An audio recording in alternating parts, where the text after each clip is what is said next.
මම මේ පොසොන් එකට දන්සල් වදින්න කියලා යනවා. ඇයි දන්නේ නැද්ද? අර හන්දියේ කයි ළඟ අයිස්ක්‍රීම් දන්සලක් දෙනවා කියලා.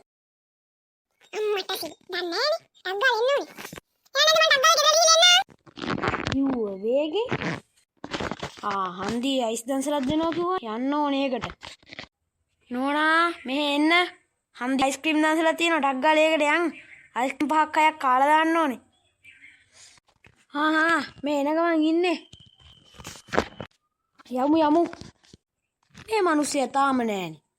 බොරුවක්ද දන්නෙත් නෑ කියලා තියෙන දන්සලක් දෙනවා කියලා. ඒක තමයි බොරුවක් කියලා තිබ්බන්නේ බලාගන්නේ. අයියනේ මේ පොලින් ගහලා ඉන්නේ. අර ඉන්නේ සුමනයා නේ දන්සල දෙනවා කියපු. අද සුමනයා. උන්ට දන්සල දෙන්නත් බෑ. මම දන්සලක් දෙනවා කිව්වා.